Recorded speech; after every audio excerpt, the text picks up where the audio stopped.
खबरें जो हमें सीधा जोड़ती हैं आपसे, जिनका आपकी जिंदगी पर होता है सीधा असर। खबर का मतलब है एक भरोसा, और आपका भरोसा है हमारी जिम्मेदारी।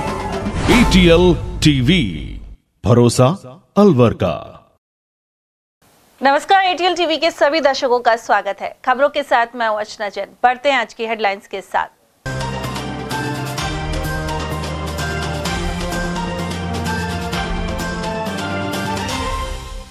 घनी आबादी में घुसे लेपर्ड से फैली दहशत और कंपनी बाग में किया रेस्क्यू। इस वन्य जीव के राजर्षि कॉलेज वाला लेपर्ड होने की है संभावना।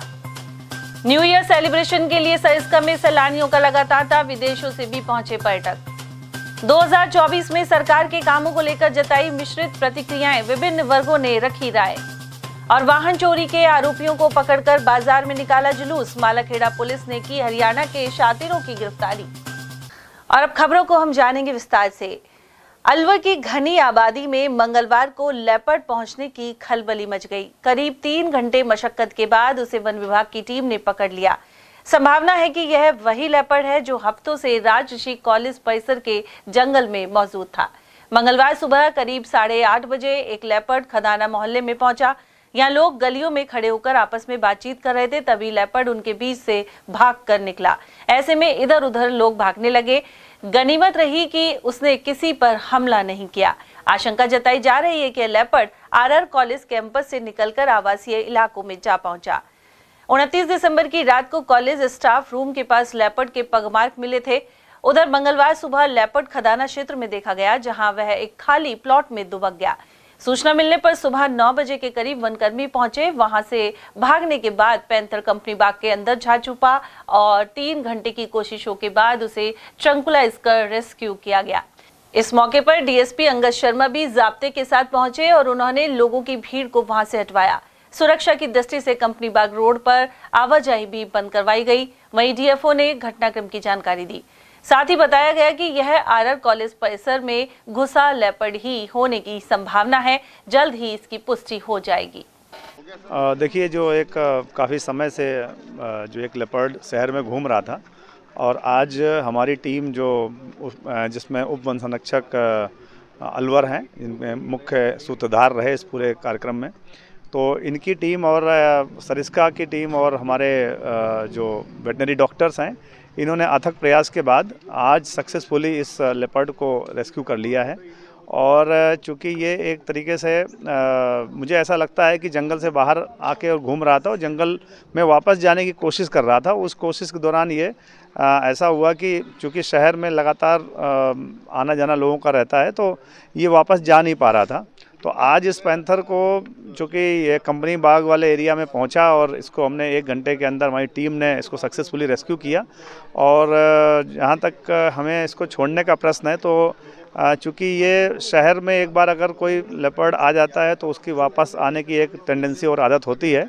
तो हम इसको सरिस्का से लगे हुए राजगढ़ क्षेत्र में अभी हम चीफ वाइल्ड वार्डन साहब की परमिशन लेके इसको पूरे SOP और प्रोटोकॉल के तहत एक घने जंगल में छोड़ेंगे, जिससे ताकि इसका वापस किसी आबादी एरिया की तरफ मूवमेंट ना हो।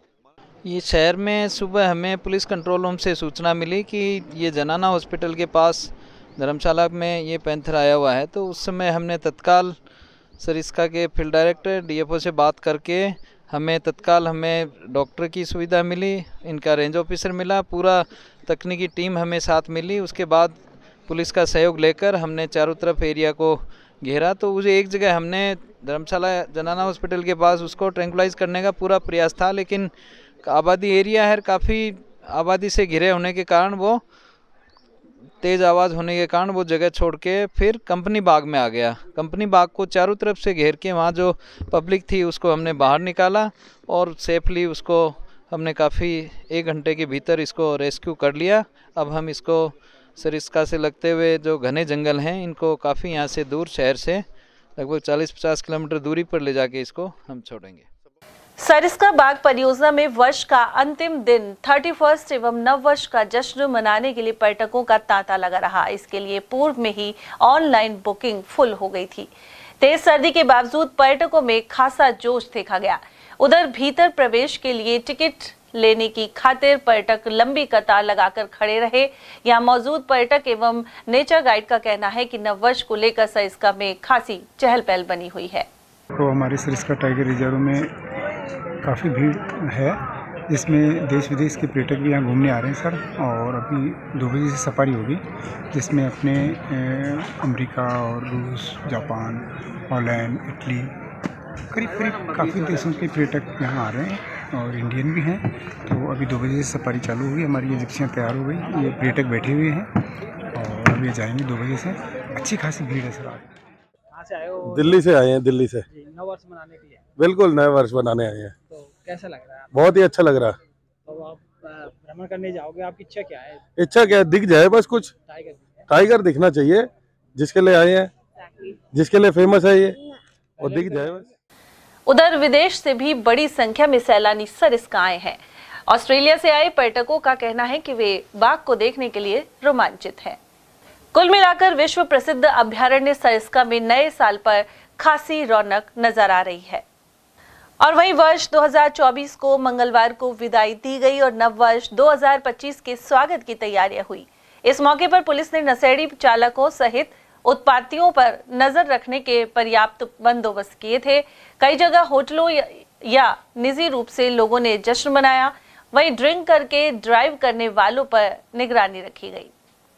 उधर स्कीम 10 निवासी पंडित यगदत्त शर्मा के अनुसार 1 जनवरी को नववर्ष के शुभारंभ पर बुधादित्य और त्रिग्रही का विशेष शुभ संयोग बन रहा है। ऐसे में शिक्षा, उद्योग, व्यापार और विज्ञान के क्षेत्र में तरक्की होने के साथ ही राजनीतिक क्षेत्र में उतार चढ़ाव आ सकता है। वहीं अलवर की राशि मेष है और मेष राशि का स्वामी मंगल है। नववर्ष का मूलांक 9 है, जो मंगल ग्रह का प्रतिनिधित्व करता है। पंडित यगदत्त शर्मा ने बताया कि इसलिए नया साल अलवर के लिए शिक्षा, विज्ञान, रोजगार, व्यापार और खाद्यान्न उत्पादन में विशेष उपलब्धि दिलवाएगा। अंग्रेजी नववर्ष 2025 का शुभारंभ कल 1 जनवरी बुधवार को होगा। काफी वर्षों बाद यह विशेष संयोग बना है कि नववर्ष का शुभारंभ बुधवार को होगा और 31 दिसंबर 2025 को बुधवार को ही नववर्ष का समापन होगा। 1 जनवरी को नववर्ष के शुभारंभ पर कल बुधादित्य योग और त्रिग्रही योग का विशेष शुभ संयोग बन रहा है। इन संयोग के चलते नववर्ष में भारत के लिए, अलवर के लिए शिक्षा और विज्ञान के क्षेत्र में विशेष उन्नति के प्रबल योग बन रहे हैं और राजनीतिक क्षेत्र में यह वर्ष उतार चढ़ाव वाला रहेगा। वहीं खेलकूद के क्षेत्र में नई उपलब्धियां प्राप्त होगी और राष्ट्रीय व अंतर्राष्ट्रीय प्रतियोगिता में खिलाड़ियों का विशेष वर्चस्व स्थापित होगा। नववर्ष का मूलांक यदि अंक के हिसाब से देखते हैं तो अंग्रेजी नववर्ष का मूलांक 9 अंक का रहेगा और 9 अंक का स्वामी मंगल होने से यह वर्ष उद्योग धंधे व व्यापारिक क्षेत्र में व्यापारियों के लिए विशेष समृद्धि कारक साबित होगा।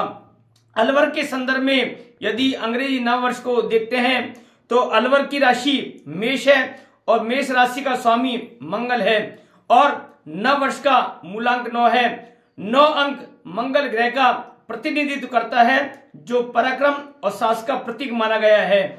इसलिए नववर्ष 2025 अलवर के लिए विशेष तौर से शिक्षा, विज्ञान, रोजगार, व्यापार व खाद्यान्न उत्पादन में विशेष उपलब्धि हासिल करने वाला रहेगा, यह शास्त्रों माना गया है।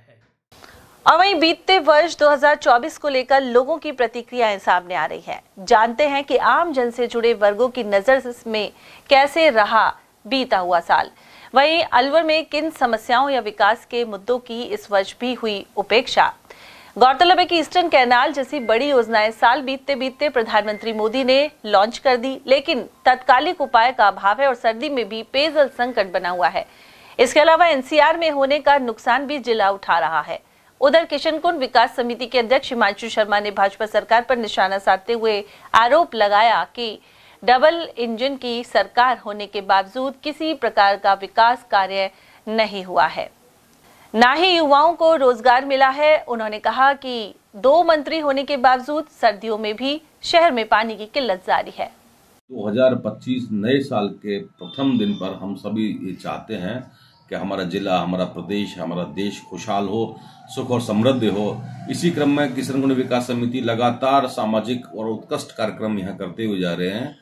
निश्चित रूप से वहाँ सुंदरकांड और इस तरह के कार्यक्रम, जीव जंतुओं की देखभाल करना, पशु पक्षियों के पानी की चुग्गी की व्यवस्था करना, सफाइयों की व्यवस्था करना, बाबा की पूजा अर्चना करना, और उसके बाद कल हम लोगों ने कार्यक्रम रखा है कि हमारे जितने भी बुजुर्ग जो किशन कुंड पर 80 साल की उम्र में भी वहाँ बुजुर्ग हमारे सम्माननीय आशीर्वाद देने वहाँ आते हैं, पूजा पाठ अर्चना करने आते हैं, उन बुजुर्गों को कल किशन कुंड विकास समिति की ओर से प्रातः 9 बजे साफा पहनाकर, सूत की माला पहनाकर, मिठाई खिलाकर और प्रतीक चिन्ह भेंट कर उनका सम्मान किया जाएगा। क्योंकि जिसके पास बुजुर्गों का आशीर्वाद है, निश्चित रूप से वो व्यक्ति आगे बढ़ता है। तो सभी तमाम बुजुर्गों को हम आज सभी को निमंत्रण देकर आए हैं।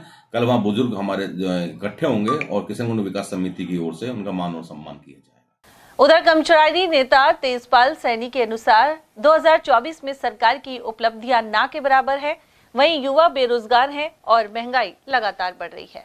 2024 जो बीता हुआ है, साल आज समाप्त हो रहा है, उसमें जो सरकार की उपलब्धियां अगर हम गिनाएं तो ना के बराबर है।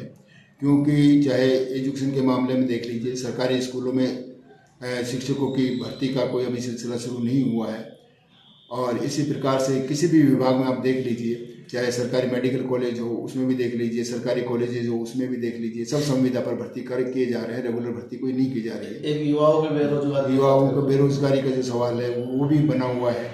तो ये सबसे ज़्यादा समस्याएं हैं। महंगाई है अपनी चरम सीमा पर पहुंच रही है, आम जनता परेशान है। जीएसटी पर जीएसटी ये लगाए बढ़ाए जा रहे हैं, उसका भी कोई लाभ आम जनता को नहीं मिल रहा है। डीजल पेट्रोल के दाम आप देख लीजिए, वही स्तर के स्तर बने हुए हैं, जबकि अंतर्राष्ट्रीय स्तर पर इसके भाव काफ़ी डाउन हो गए हैं। उसके बावजूद भी सरकार कम नहीं कर पा रही। तो आम जनता महंगाई से भी परेशान है, बेरोजगारी से भी परेशान है। और इस हमारी प्रदेश सरकार ने तो जो अभी गत सरकार थी गहलोत जी की, उन्होंने जो 50 जिले बनाए थे उसमें से भी 9 जिले इन्होंने कम कर दिए, जिससे आम जनता को जो राहत मिलती, अपने काम नज़दीकी जिला स्तर पर होते वो भी नहीं हो पाएंगे। और 3 संभाग जो है समाप्त किए हैं, तो उससे आम जनता की समस्या जो निराकरण होता है वो उसको बढ़ाया जा रहा है। एक सर्दी के मौसम में पानी ये सरकार की जो उपलब्धियां नहीं है ये, बल्कि आम जनता के विरोध के काम किए जा रहे हैं। पानी की समस्या के जो ERCP की जो बात ये कर रहे हैं, समझौता किया है, उसका भी शिलान्यास किया है साल भर बाद। तो ERCP की योजना लगभग क्रियान्वित होने में हमारे अलवर में पानी आने तक कम से कम 10 से 15 साल लग जाएंगे। तो पानी की समस्या का कोई समाधान नज़दीकी में कोई नहीं दिख रहा है। जबकि हमारे द्वारा चंबल के पानी की योजनाओं पर काम किया था, सरकार से इससे पहले भी बात की थी कि पानी की समस्या के समाधान के लिए चंबल का पानी शीघ्र से शीघ्र लाया जाए, जिससे कि समस्या का समाधान हो सके। वहीं प्रबुद्ध नागरिक राजकुमार बख्शी ने बताया कि केंद्र और राज्य में अलवर से 2 मंत्री होने के बाद भी विकास ने अपेक्षित रफ्तार नहीं पकड़ी है। उन्होंने आवारा पशुओं की समस्या की ओर भी ध्यान दिलवाया। बीजेपी सरकार का गठन हुआ, अलवर से MP भी और MLA भी 2 हमारे मिनिस्टर, तो आम जनता को दिमाग में ये था कि कुछ डेवलपमेंट होगा, कुछ शहर का विकास होगा, कुछ योजनाएं आएंगी। लेकिन हम ये देख रहे हैं कि हमारे शहर में लगातार जो पुरानी समस्याएं थी, सफाई की समस्या थी, पानी की समस्या थी, लोगों की रोड लाइट की समस्या थी, वो तमाम समस्याएं अभी ज्यों की त्यों हैं। नए जिलाधीश महोदय जब आई तो उन्होंने इस बात को देखा कि पूरे शहर में गंदगी थी, बाकायदा उन्होंने कैंप लगाए, किया। साफ जाहिर होता है कि बहुत बड़ी गंदगी का ढांच अलवर शहर में रहा है। आवारा पशुओं की जो समस्याएं, जो कई बुजुर्ग उसमें गिरे, कई घटनाएं हुई, वो आपके माध्यम से लोगों ने देखा, पत्रों के माध्यम से देखा, लेकिन वो 10 की 10 बनी हुई है। सफाई भी कोई बहुत अच्छे व्यवस्था से नहीं हो पा रही है, अपना काम अपना पूर्ति की जा रही है। मैं समझता हूँ हमारे शहर में जो सबसे बड़ी समस्या थी वो पानी की थी।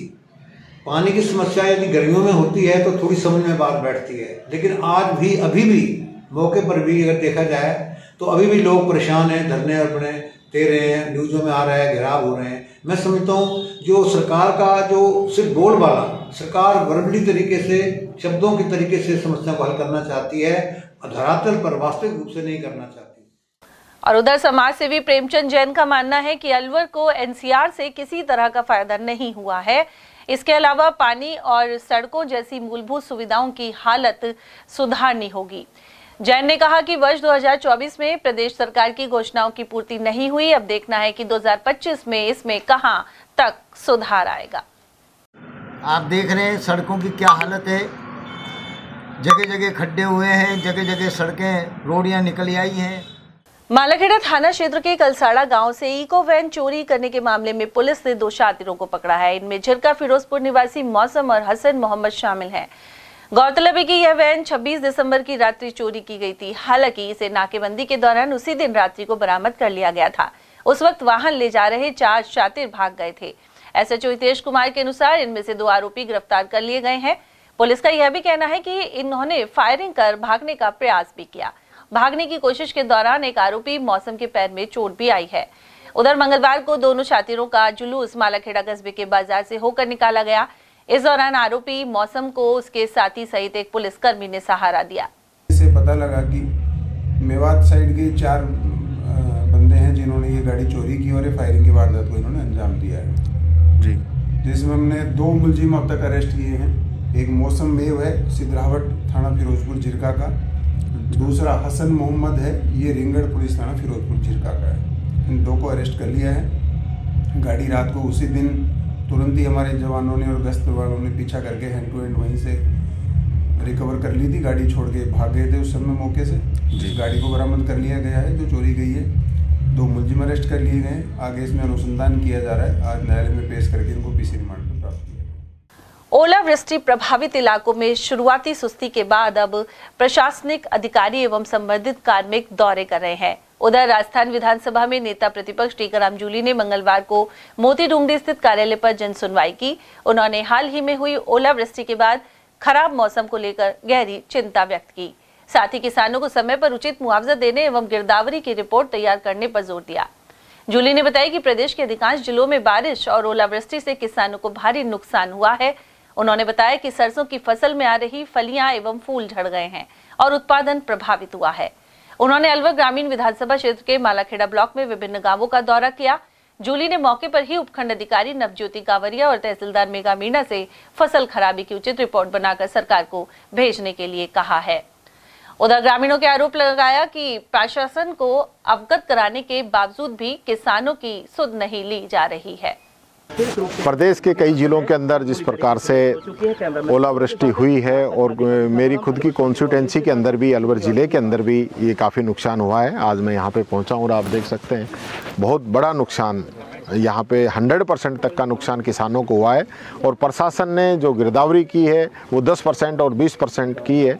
ग्रामीणों के अंदर भारी रोष है। इनके फ़ोन आने के बाद में मैं यहाँ पे पहुँचा हूँ और मैंने देखा है कि वाकई में जो सरकार है इस और सही काम नहीं कर रही है। मैं मुख्यमंत्री जी से कहना चाहूँगा मानवता के आधार पर गरीबों को और किसानों को ध्यान में रखते हुए तुरंत जो है जो एक्चुअल गिरदावरी जो नुकसान हुआ है उसकी करवाने का आप काम करें। और जो दोषी अधिकारी हैं जो नियमों का अवहेलना कर रहे हैं, सिर्फ ऑफिस में बैठ के खाना पूर्ति कर रहे हैं, उनको सस्पेंड करें, उन पे कार्रवाई करें, उनको चार्जशीट है। उधर अलवर ग्रामीण विधानसभा क्षेत्र में ओलावृष्टि से नष्ट हुई सरसों और अन्य फसलों का जायजा लेने के लिए नेता प्रतिपक्ष टीकाराम जूली दौरे पर हैं। वहीं अब पटवारी और अन्य राजस्व कर्मियों सहित तहसीलदार भी नष्ट फसल की गिरदावरी और रिपोर्ट तैयार करने में लगे हुए हैं। नेता प्रतिपक्ष के अनुसार मालाखेड़ा उपखंड क्षेत्र में सरसों में 80% नुकसान है। वहीं अब भी किसी पटवारी आदि ने मौके पर गए बिना सर्वे किया तो उसे निलंबित करवाने की कार्रवाई की जाएगी।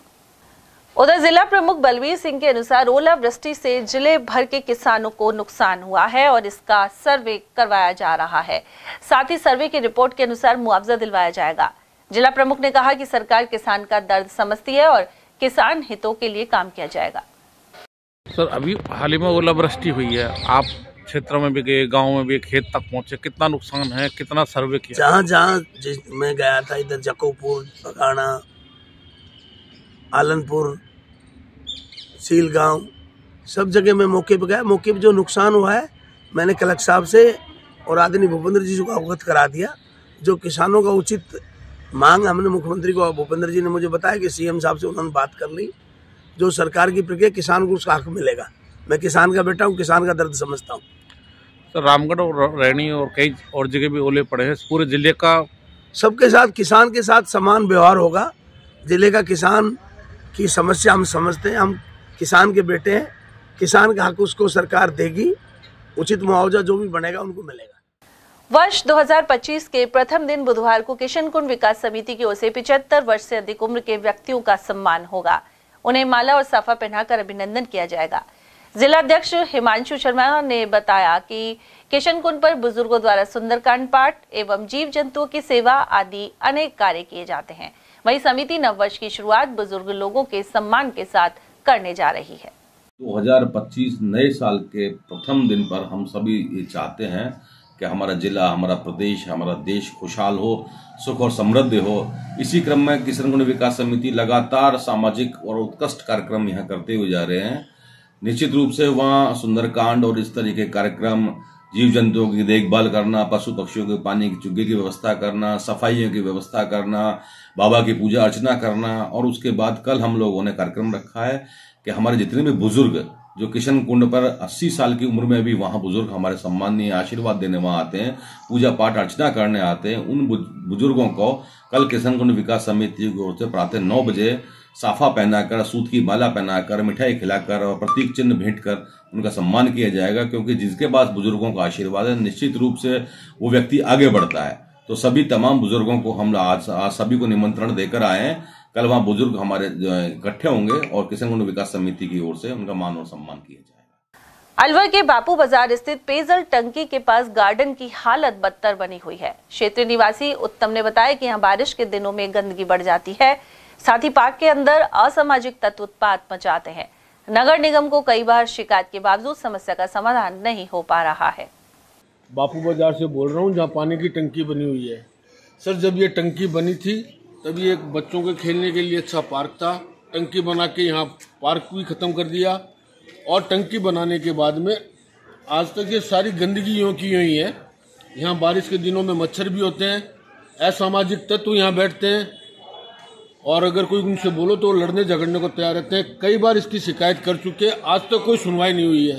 तो हमारा ये निवेदन है, आज हमारे शहर के अंदर जो वन मंत्री है और जो केंद्रीय मंत्री है वो भी वन मंत्री है, मेरा निवेदन है कि वो कृपया करके इसकी सफाई करा के इसको चारों तरफ से पक्का करवाए, ताकि गंदगी ना हो और सफाई रहे। अनेक संगठनों से जुड़े गिरीश गुप्ता वर्षों से रक्तदान की मुहिम से जुड़े हुए हैं। हाल ही में उन्होंने मोती डूंगरी ब्लड बैंक में एटीएल के कैंप में 71वां रक्तदान किया है। गिरीश गुप्ता मित्तल हॉस्पिटल के director administrator, Saint John ambulance India Alwar branch के चेयरमैन और लॉयंस क्लब इंटरनेशनल के रीजन चेयरपर्सन भी है। उन्होंने कहा कि 1 यूनिट रक्तदान करके 3 जिंदगियों को जीवन दान दिया जा सकता है। उधर उनकी प्रेरणा से Indian red cross society Alwar शाखा के ऑफिस इंचार्ज जितेंद्र सिंह ने 5वीं बार एवं अकाउंटेंट बाबूलाल सैनी ने 3री बार रक्तदान किया। उधर Indian red cross society Alwar शाखा के चेयरमैन डॉक्टर एस.सी. मित्तल, उपाध्यक्ष डॉक्टर सुरेंद्र जैन, सचिव डॉक्टर रूप सिंह और पूर्व सचिव डॉक्टर एस.के. शर्मा आदि ने इस पर हर्ष जाहिर किया है। अलवर कृषि मंडी में कारोबारी अभय सैनी के अनुसार वर्ष 2024 प्याज कारोबारी और किसानों के लिए मिश्रित रहा। आरंभ में भाव बढ़िया मिलने से किसानों को फायदा हुआ, हालांकि पिछले कुछ दिनों से दामों में कमी से कुछ नुकसान भी हुआ है। साथ ही सरकार ने प्याज के निर्यात पर 20% टैक्स लगा रखा है। सैनी ने उम्मीद जताई कि नव वर्ष 2025 में अलवर में प्याज की नई विशाल मंडी का निर्माण होगा।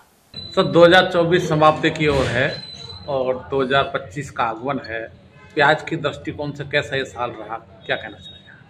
सभी किसान भाइयों को, व्यापारियों को और अलवर जिले के समस्त निवासियों को मैं पप्पू भाई प्रधान अपनी ओर से 2025 की हार्दिक शुभकामनाएं देता हूं।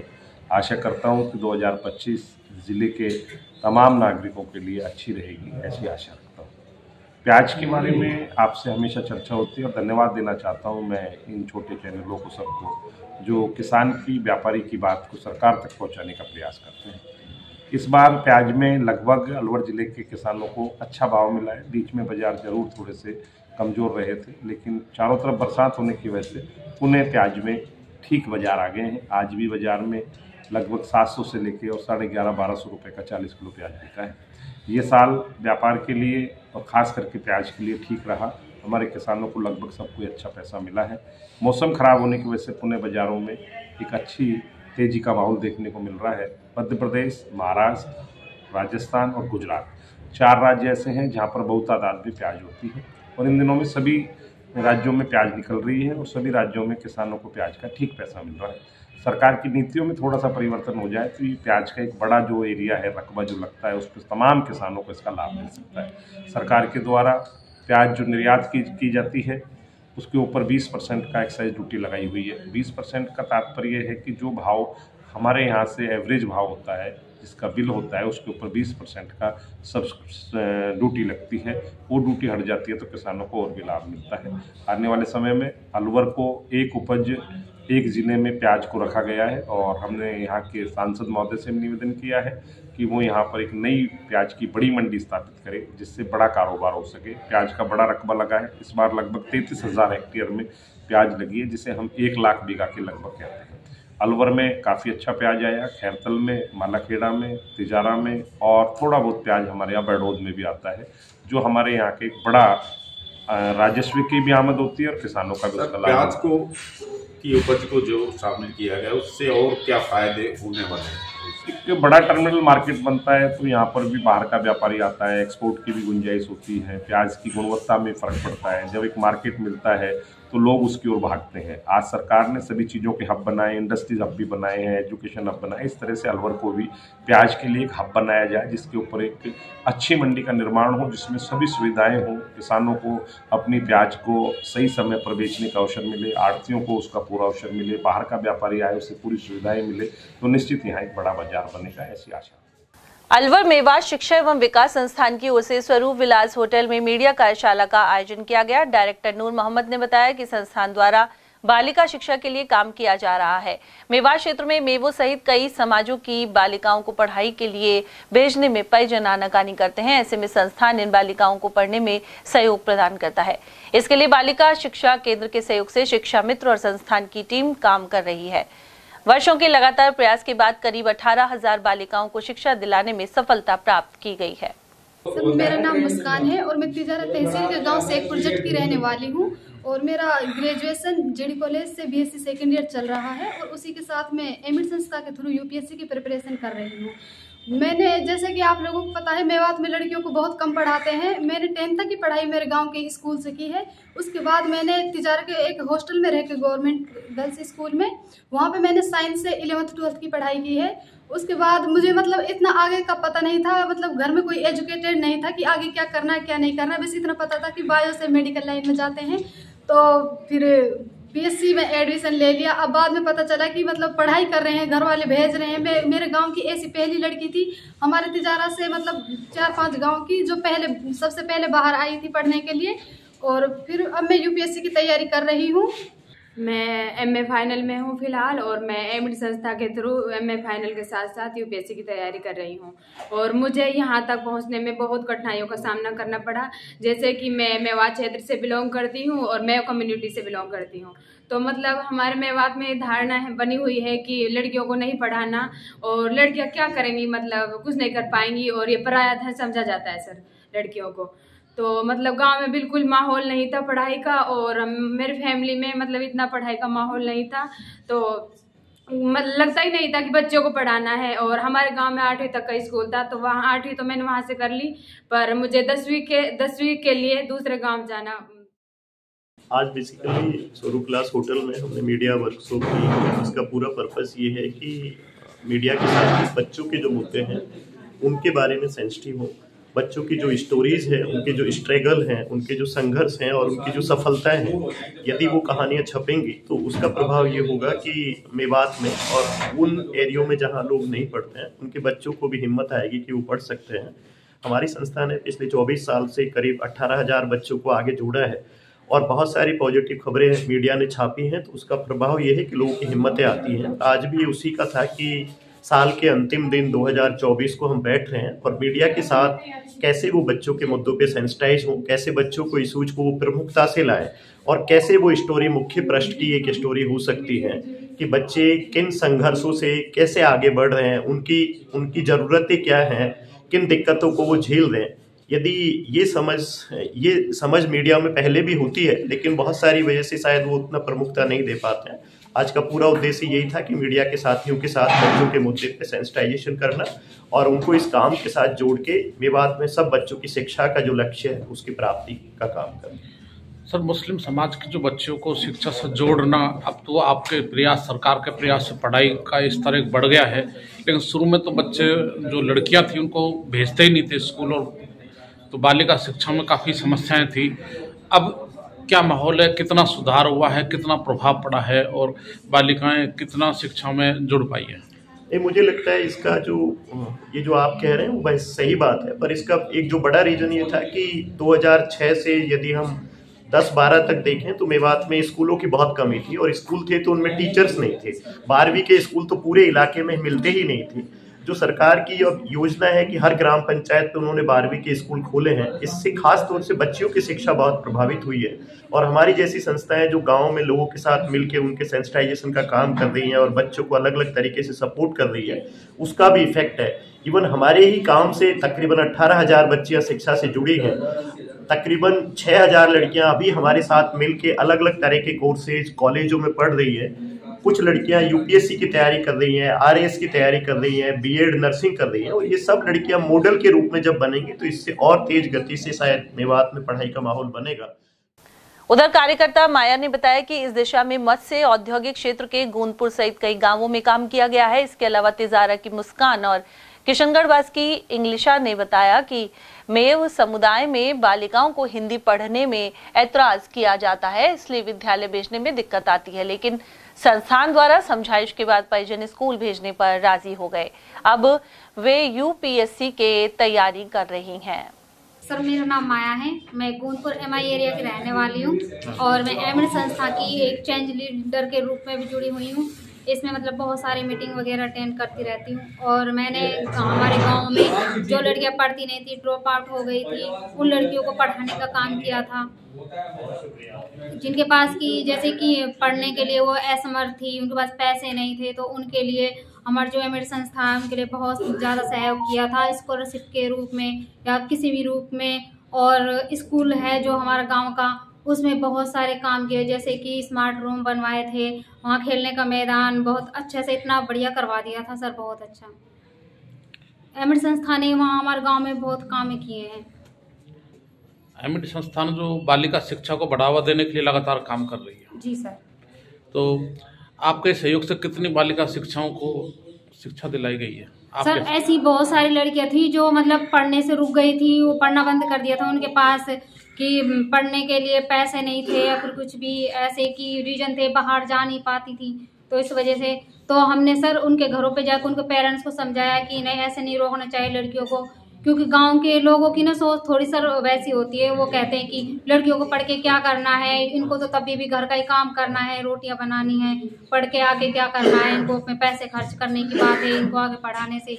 जो हमने समझाया कि नहीं, ऐसा कुछ नहीं है, जिस प्रकार लड़के गांव उसका समाज का नाम रोशन करते हैं, उससे भी ज़्यादा आगे पढ़ लिख कर लड़कियाँ उनसे भी आगे जा सकती हैं। उनका मतलब पढ़ने का ललक होती है, उनसे भी ज़्यादा नंबरों से या पढ़ने में आगे होशियार हमें लड़कियाँ खूब अच्छे से मिली हुई थी सर। युवा खेल विकास समिति एवं क्रीड़ा भारती द्वारा 12वें युवा खेल सप्ताह में रस्साकशी, वुशु एवं बॉक्सिंग की स्पर्धाएं आयोजित हुई।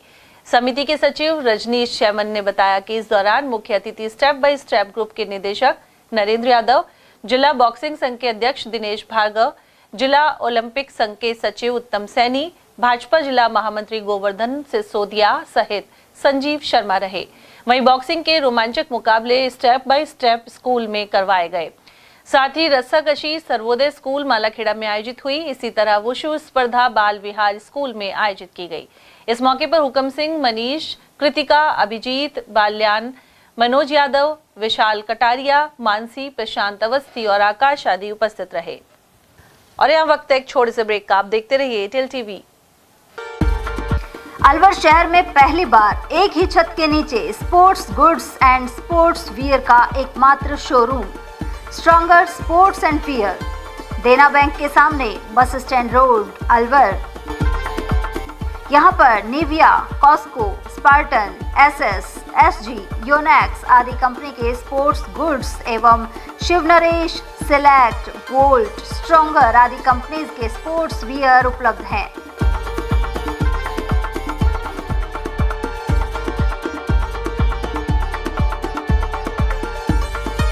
यहाँ टीम के लिए स्पोर्ट्स किट और ट्रैक सूट एवं हाउस टी शर्ट्स भी तैयार कराए जाते हैं। एक बार अवश्य पधारें। Contact number Ashok Kumar 9460374217, Ajay Kumar 9414890908।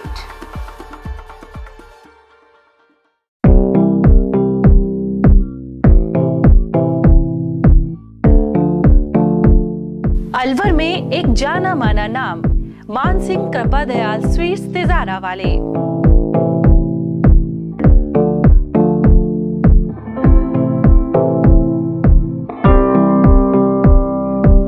हमारे यहाँ सर्दियों की मीठी मेवा, गजक, रेवड़ी और गाजर का हलवा शुद्ध व ताजा हर समय तैयार मिलता है। विशेष मौकों पर स्पेशल मिठाइयों में स्पेशल मक्खन बड़ा, तिल के लड्डू, तिल पाक, मावा तिल के लड्डू, मावा गजक, खंडाला तिल मरोड़ी, मूंगफली पट्टी, लौंग लता मट्ठी इत्यादि हमेशा तैयार मिलेंगे। इसके अलावा शादियों के स्पेशल भाजी के गिफ्ट पैक डब्बे भी हमारे यहाँ तैयार किए जाते हैं।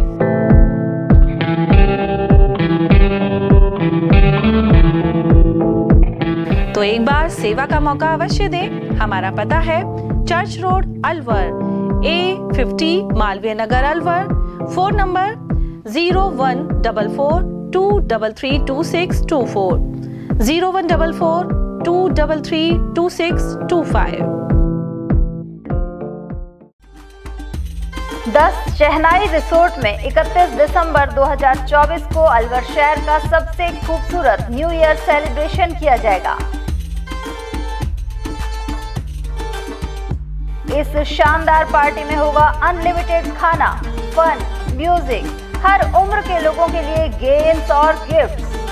जो लोग प्याज लहसुन नहीं खाते उनका भी ध्यान रखा गया है। प्रति कूपन चार्ज है सिर्फ 999 रुपए, जिसमें 2.5 वर्ष तक आयु का एक बच्चा रहेगा फ्री। एक से अधिक टिकट पर फ्लैट 10% का ऑफ भी है। पार्टी का माहौल खुशनुमा होगा, जहां आप अपने परिवार और दोस्तों के साथ अच्छा समय बिताएंगे।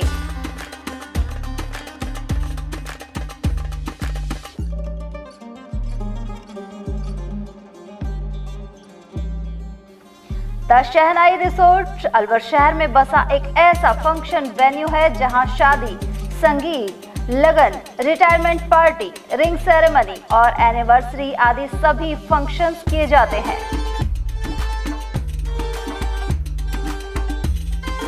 इवेंट कूपन, कमरे और फंक्शन की बुकिंग के लिए संपर्क करें 8188222488 and 9001564098। हमारा पता है the shehnai resort, Jhankar hotel के पीछे, Hanuman circle, Delhi road, Alwar. Furniture का 32 साल पुराना जाना माना नाम राहुल डेकोर। यहाँ आपकी लाडली बिटिया के लिए अथवा अपने घर के लिए सभी प्रकार का सागवान का फर्नीचर उपलब्ध है।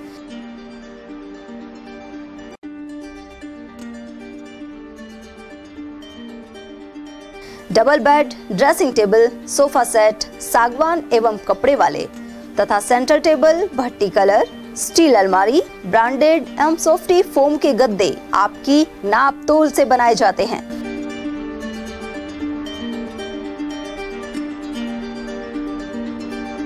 सभी सामान एक ही छत के नीचे उपलब्ध। हमारा पता है अलवर बोर्ड, जसवंत तिराहे से पहले, Kati Ghati, Alwar. Contact number 9414019769 and 9414019768। Doctor Shroff charity eye hospital Alwar द्वारा दी जाने वाली सुविधाएं जैसे RGHS, ESHS, TPA।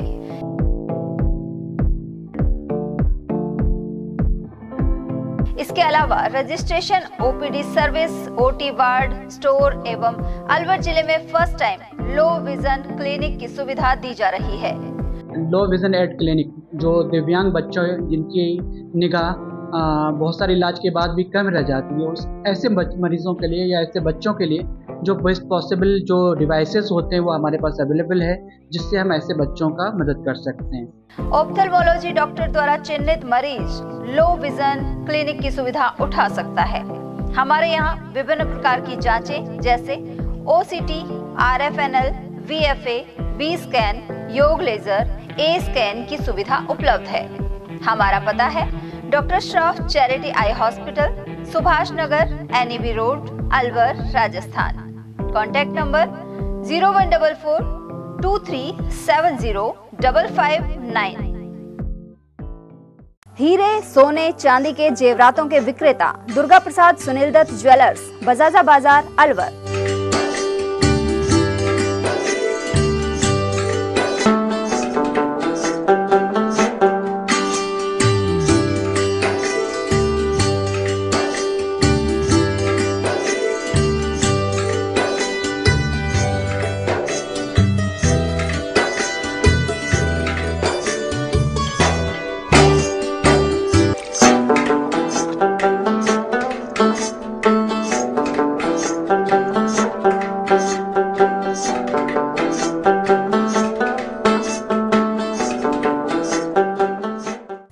सोने चांदी के जेवरातों के विक्रेता दुर्गा प्रसाद सुनील दत्त ज्वेलर्स, बजाजा बाजार, अलवर।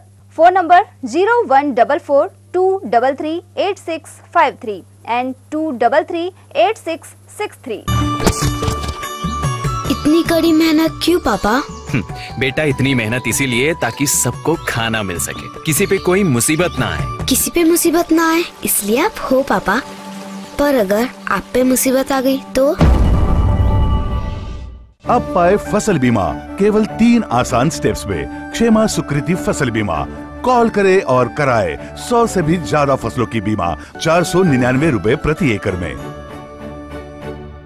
ब्रेक के बाद आप सभी का स्वागत है। अलवर करौली मेगा हाईवे स्थित बुर्ज हवेली में इन दिनों सैलानियों की चहल पहल है। यहाँ देसी विदेशी पर्यटक आकर रुके हुए हैं।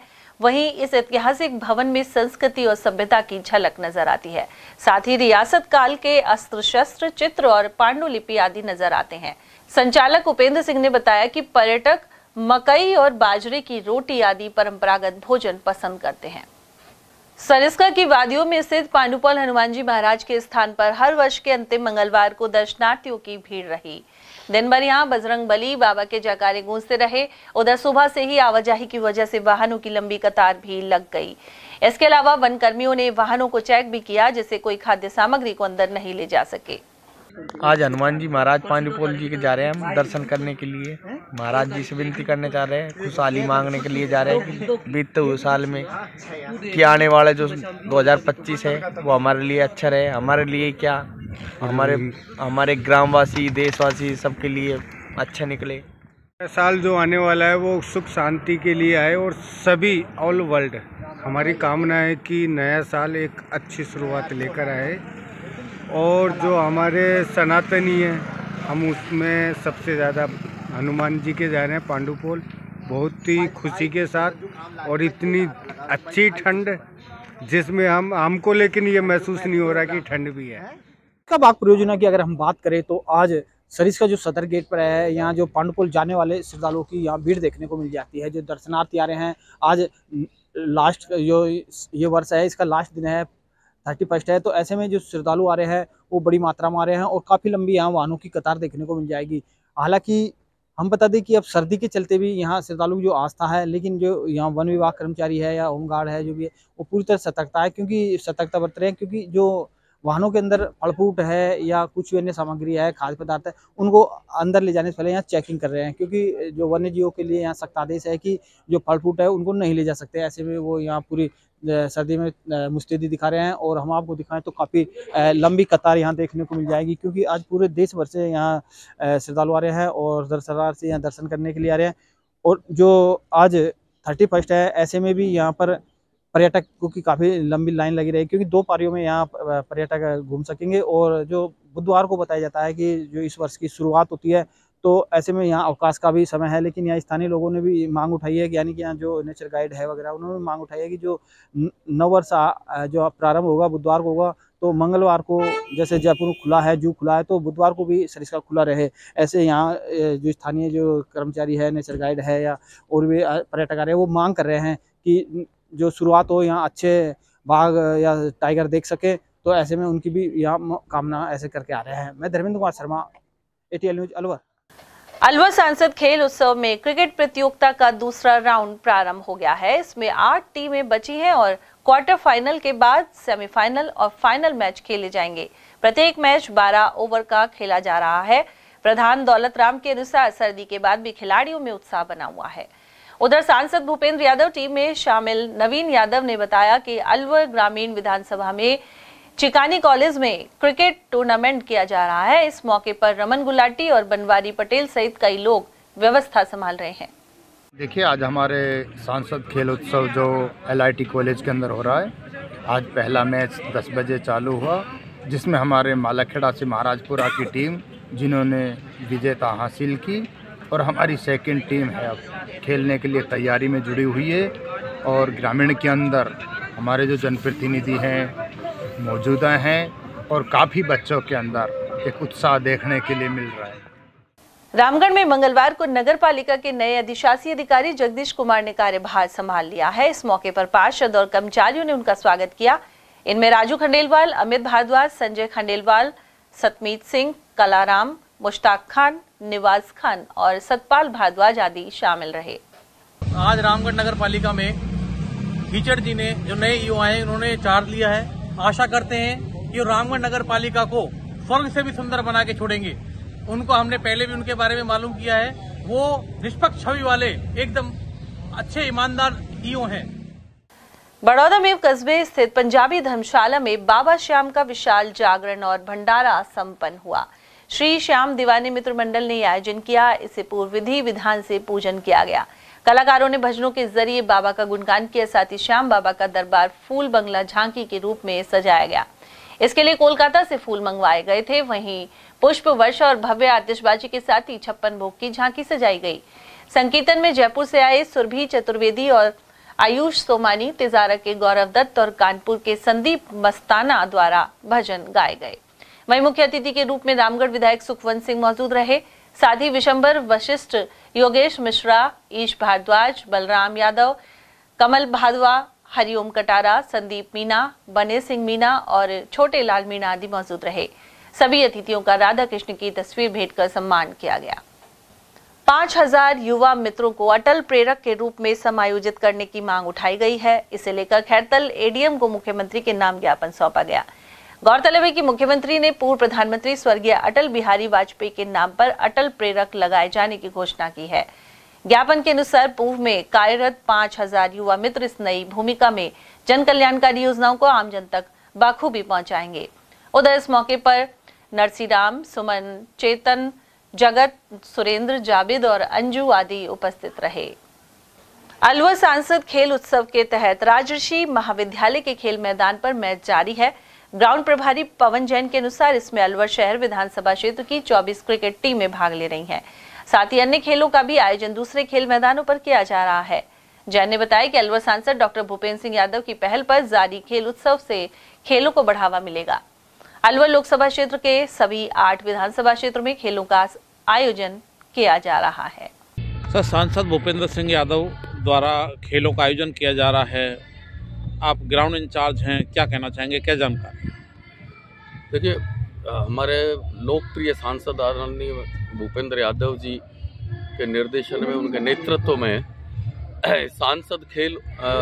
अलवर सांसद खेल उत्सव का आयोजन किया जा रहा है, जिसमें ये RR कॉलेज में लगभग अलवर शहर विधानसभा क्षेत्र की 24 टीमें भाग ले रही हैं। और इस तरह सभी विधानसभा क्षेत्रों पर, यानी कि 8 के 8 विधानसभा क्षेत्रों पर सभी जगह ये मैचेस चल रहे हैं। 26 दिसंबर को यहाँ पर पहला मैच था और उसमें लगभग 4 मैच अलवर में हुए। उसके बाद 27 को हमारे पूर्व प्रधानमंत्री जी आदरणीय मनमोहन सिंह जी की निधन के बाद 3 दिन का शौक रखते हुए आज 30 तारीख को दोबारा सांसद खेल उत्सव का आयोजन किया गया है। और इसमें लगभग 24 टीमें भाग ले रही हैं। 4 मैच 26 तारीख को हुए थे और 5 मैच आज होंगे और उसके बाद सेकंड राउंड के मैच कल से शुरू होंगे। ये खेल उत्सव निश्चित रूप से अलवर की जनता के लिए, अलवर के युवाओं के लिए, इसमें 15 से 22 वर्ष के जो युवा हैं, अलवर विधानसभा क्षेत्र के रहने वाले, वो सभी भाग ले रहे हैं। इसके अलावा जो और गेम है हमारे यहाँ पे सांसद जी की तरफ से जो और गेम खिलाए जाएंगे, उनके लिए रजिस्ट्रेशन भी, एडवांस रजिस्ट्रेशन भी हम यहाँ पर कर रहे हैं। निश्चित रूप से अलवर के युवाओं में जो जोश देखने को मिल रहा है, जितने खिलाड़ी यहाँ आ रहे हैं, जितने जोश और उत्साह के साथ खिलाड़ी खेलने आ रहे हैं, निश्चित रूप से हमारे सांसद धन्यवाद के पात्र हैं कि ऐसी व्यवस्था या ऐसे गेम्स के प्रति रुचि अलवर में पहली बार किसी सांसद ने दिखाई है। हम उन्हें बहुत बहुत धन्यवाद भी देते हैं और सारे प्लेयर्स की तरफ से, सारे खिलाड़ी की तरफ से भी उन्हें धन्यवाद। क्या नाम है सर? मैं पवन कुमार जैन, पूर्व जिला महामंत्री हूं और यहाँ आरआर कॉलेज ग्राउंड के इंचार्ज मेरे को आदरणीय भूपेंद्र जी भाई साहब की। और चलते चलते एक बार फिर से नजर डालेंगे आज के हेडलाइंस पर।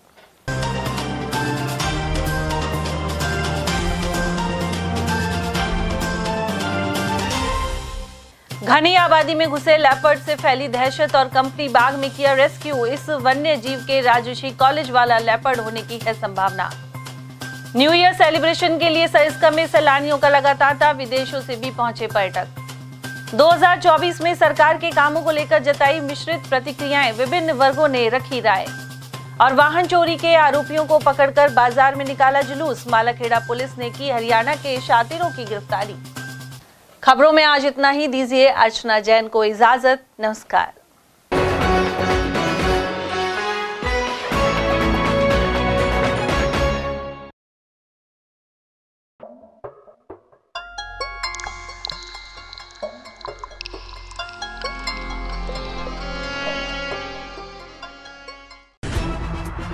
खबरें जो हमें सीधा जोड़ती हैं आपसे, जिनका आपकी जिंदगी पर होता है सीधा असर।